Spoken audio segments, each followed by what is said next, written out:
दोनों स्पष्ट थे और यह भी लखनऊ विकास प्राधिकरण के गेट नंबर 2 से बताया गया था और आप सभी लोगों ने समर्थन भी किया था कि आज तक 12 वर्षों में सिर्फ यही हुआ है कि जिसने भी अपने हक की आवाज उठाई है उसकी आवाज को दफा करने का काम किया गया है उच्च अधिकारियों के द्वारा। हमने भी धरना प्रारंभ करने से पहले प्रण किया था कि यह संघर्ष कारवां रुकेगा नहीं, झुकेगा नहीं।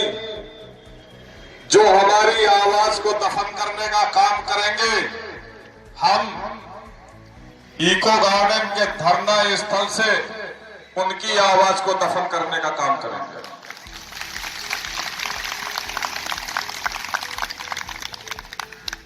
कुछ मित्रों ने अपनी अपनी स्तर से भावनाओं को व्यक्त किया।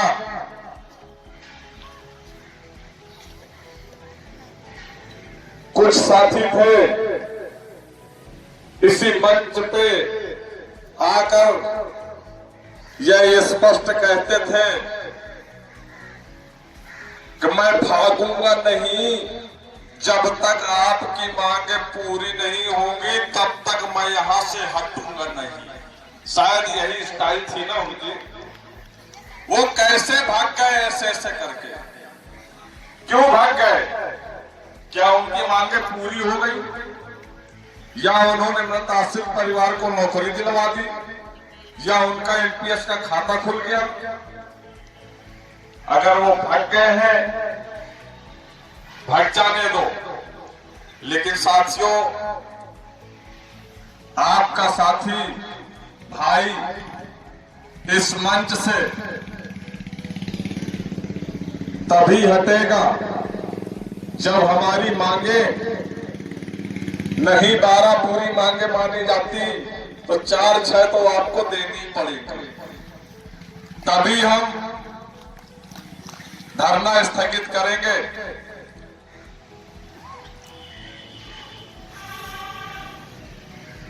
यदि किसी सक्षम अधिकारी के द्वारा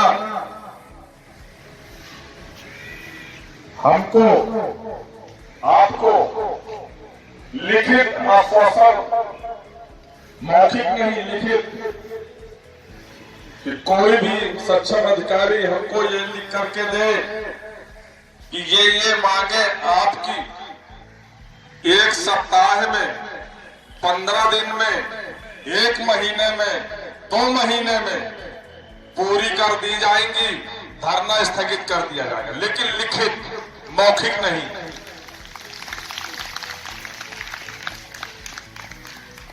नहीं तो ये धरना प्रदर्शन अनवरत चलता रहेगा। इस धरने से बहुत सी लड़ाइयां लड़ी गई।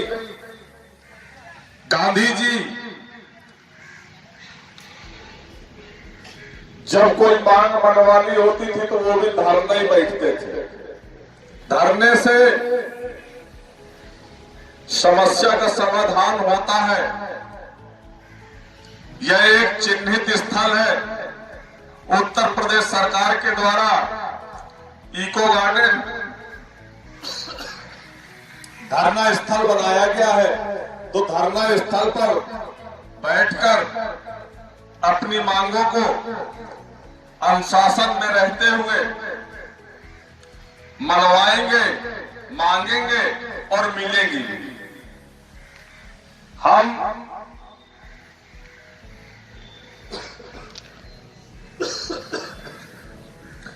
आप सभी से निवेदन करेंगे, उन उच्च अधिकारियों से भी निवेदन करेंगे कि महोदय 12 वर्षों में आपके द्वारा जिस तरह के पत्र मार्च जनवरी 2024 में निर्गत किए जा रहे हैं कि सुबह भी पोछा लगेगा, दोपहर को भी लगेगा, शाम को भी लगेगा, बीच में कहां चले गए थे आप लोग? आज कार्य बहिष्कार यदि खत्म किया गया है तो आपके निर्देशों में या आपके डर से नहीं खत्म किया गया, वो माननीय मुख्यमंत्री महोदय के निर्देश पे खत्म किया गया है। वरना आपने तो जितना भी जोर लगाना था लगा लिया, लेकिन कर्मचारियों ने झाड़ू नहीं मारा तो नहीं मारा। यह आपकी सबसे सफल जीत है, एकता का एक मिसाल है। जो सबसे सफल जीत है, कुछ अधिकारियों के द्वारा जितना जोर लगाना था उन्होंने लगा दिया, लेकिन आप लोगों ने भी यह साबित कर दिया कि हम एक हैं।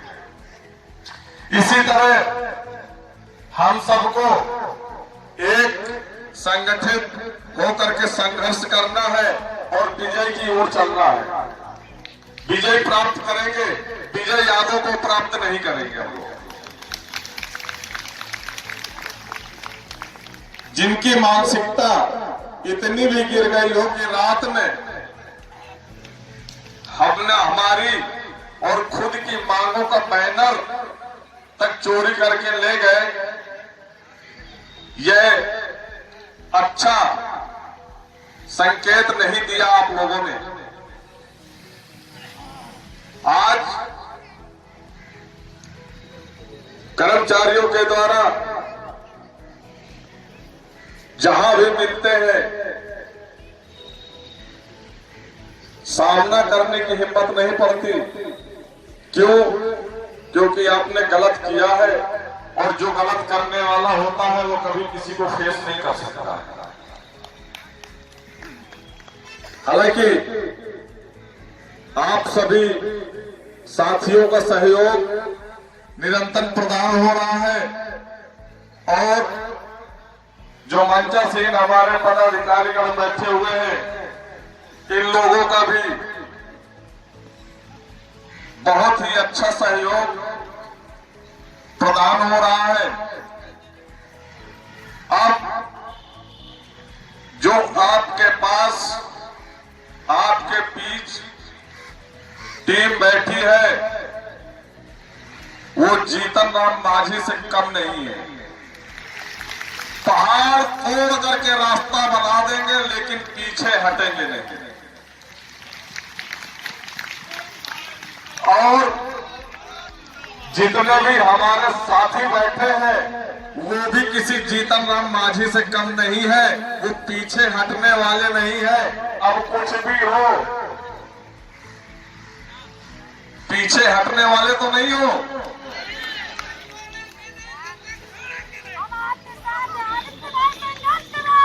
आदित्य भाई संघर्ष करो, आदित्य भाई संघर्ष करो, आदित्य भाई संघर्ष करो। आवाज नहीं आ रही भाई।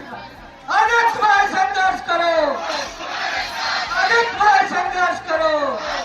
कर्मचारी एकता, कर्मचारी एकता। हम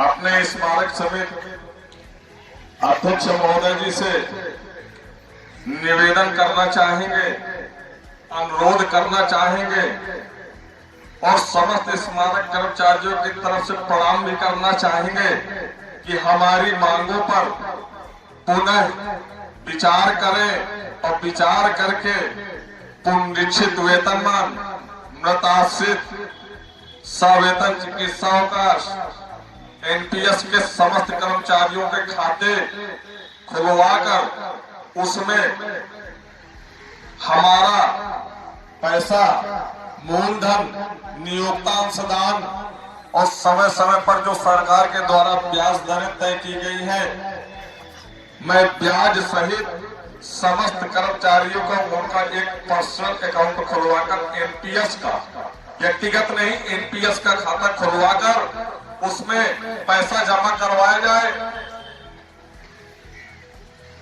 जो मुख्यालय वित्त प्रबंधक जी के द्वारा एक लिस्ट चस्पा की जा रही है परिक्षेत्र बाई परिक्षेत्र, वो समाधान नहीं है और न हम उस पर मानने वाले हैं। हमें कागज में नहीं, हमारे अकाउंट में हमारा पैसा चाहिए।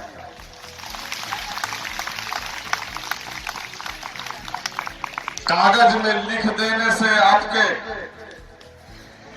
वो पैसा हमारे अकाउंट में नहीं आया। हमारा अकाउंट नंबर बताया जाए और हम उसमें चेक करेंगे कि हमारा पैसा हमारे अकाउंट में आया कि नहीं आया। क्योंकि भ्रम में 12 वर्ष हम लोगों ने गुजार दिए सिर्फ इस आश्वासन में कि शासन में आपकी फाइल लंबित है, शासन भेज दी गई है, शासन भेज दी गई है। अरे कब तक शासन भेजते रहेंगे आप? शासन से आएगी भी लौट के कि नहीं आएगी?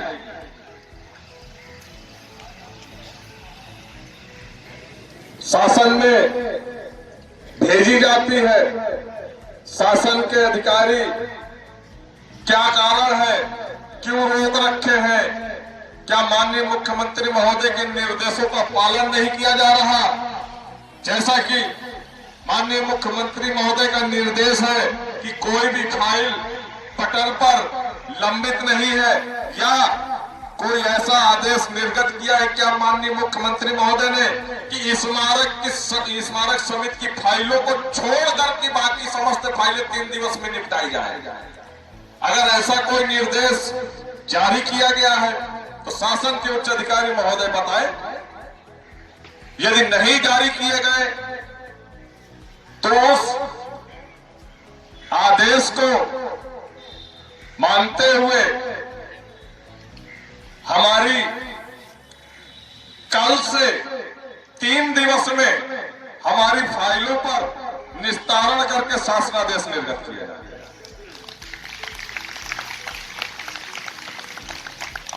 माननीय मुख्यमंत्री महोदय जी से मैं निवेदन करना चाहूंगा, बताना चाहूंगा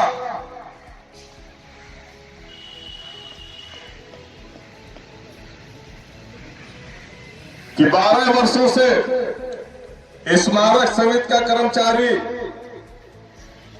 निर्वाचन का कार्य बीएलओ और सुपरवाइजर के रूप में निरंतर अपने पदीय दायित्वों का निर्वहन करते हुए निर्वाचन का कार्य पूर्ण निष्ठा व ईमानदारी के साथ करता है।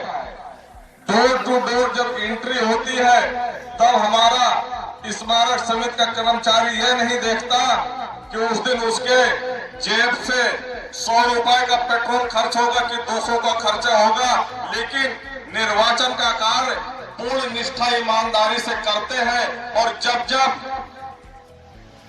लोकसभा के चुनाव हो या राज्यसभा के चुनाव हो या नगर निकाय के चुनाव हो या कोई भी चुनाव होते हैं, तो जिन कर्मचारी भाइयों के ड्यूटी आती है, ड्यूटी स्थल ईवीएम मशीनें ले जा करके सुचारू पूर्वक चुनाव कराते हुए बाकायदा सुरक्षित ईवीएम सेंटर तक मशीनों को पहुंचाकर जमा भी कराते हैं। और जब गिनती होती है तब भी अपनी ड्यूटी निष्ठा व ईमानदारी से करते हैं और परिणाम आप उम्मीदवार स्वयं होते हैं। इसलिए माननीय मुख्यमंत्री महोदय जी से निवेदन करूंगा, उनको यह भी बताना चाहूंगा कि जब आप प्रथम द्वितीय शपथ समारोह में हमारे स्मारक समिति कर्मचारियों की तरफ से भी व्यवस्था होती है, साफ सफाई से लेकर के जिस रूट से आपको जाना होता है और जहां तक जाना होता है वहां तक हमारे स्मारक समिति के कर्मचारी झाड़ू से लेकर के गार्डन माली, फूल, हर एक चीज, गोल्फ कार्ट ऑपरेटर तक स्मारक समिति से आपके उस कार्यस्थल पर पहुंचते हैं और आपका शपथ समारोह पूर्ण रूप से संपन्न होता है। महामहिम राष्ट्रपति महोदय जी का भी आगमन हुआ, वहां भी हमारे कर्मचारियों को लगाया गया। पिछले वर्ष माननीय प्रधानमंत्री महोदय जी वो आए, उनके भी आगमन पर हमारे कर्मचारियों को जहां लगाया गया, जिस कार्य के लिए लगाया गया, पूर्ण निष्ठा ईमानदारी के साथ करते हैं। फिर भी आपके द्वारा निरंतर जब से आप शासन सत्ता में आए तब से आपके द्वारा भरपूर बजट दिया जा रहा है, लेकिन ये कौन से वो उच्च अधिकारी है जो सरकार को गलत बता रहे हैं, आपकी छवि को धूमिल कर रहे हैं। स्मारक कर्मचारियों के अंदर उनको बता रहे हैं कि सरकार सुन नहीं रही। कैसे नहीं सुन रही? ये उत्तर प्रदेश के 75 जिलों से स्मारक समिति में कर्मचारी हैं।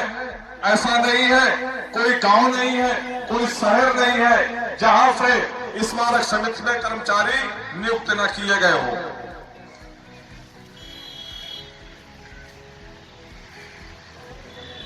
तो छवि को, सरकार की छवि को धूमिल करने का ऐसा प्रयास किया जा रहा है कि उच्च अधिकारी है। तो माननीय मुख्यमंत्री महोदय जी से निवेदन करना चाहूंगा, जो भी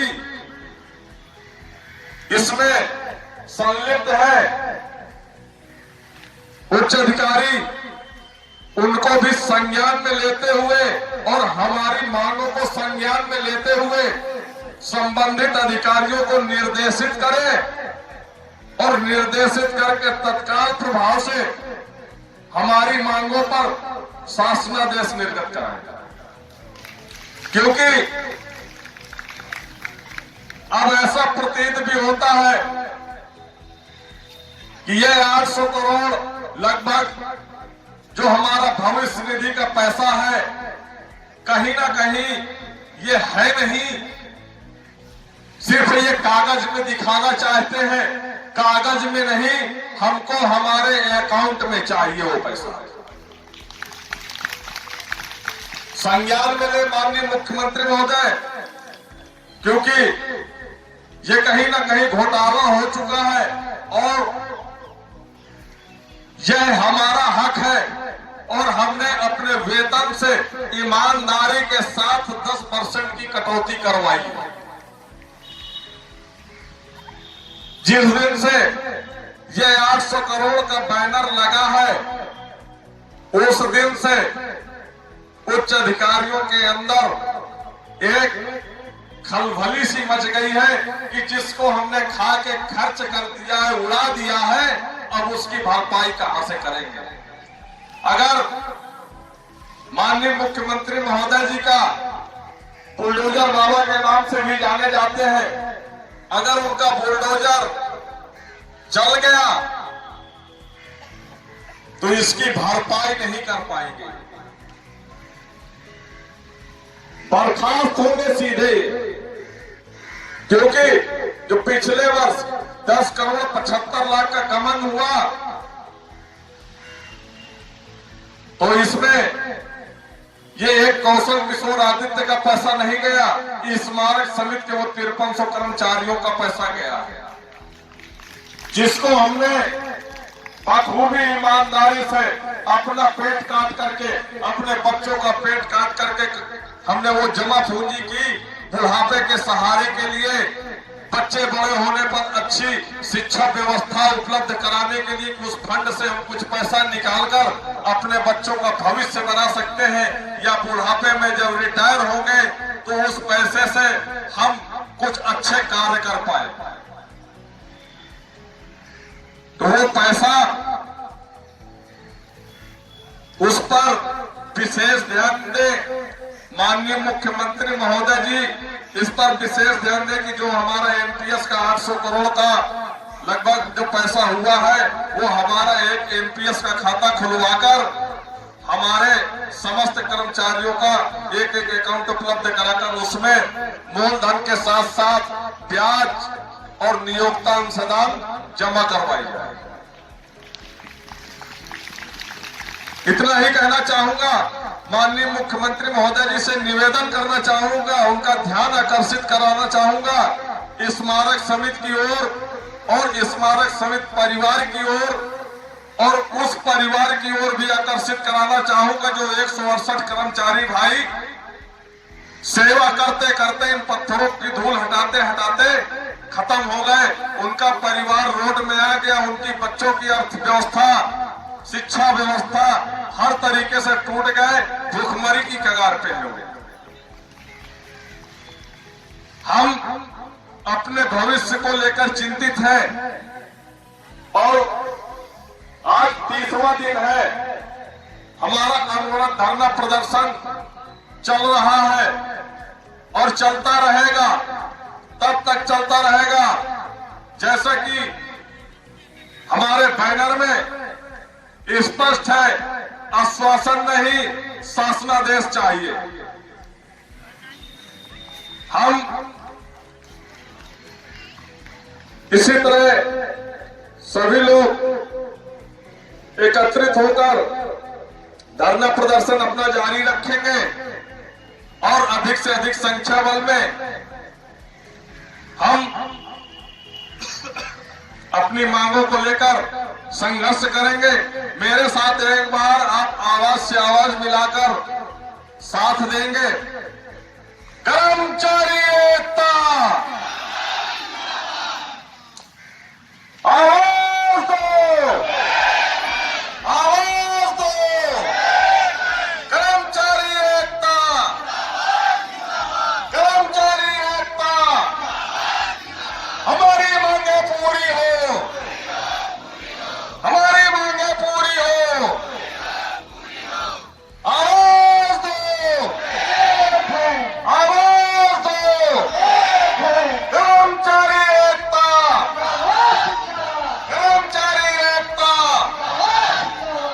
हमारी मांगे पूरी हो, हमारी मांगे पूरी हो। धन्यवाद साथियों। कल से आप सभी लोग समय से आने का प्रयास करें और अधिक से अधिक संख्या बल में आए।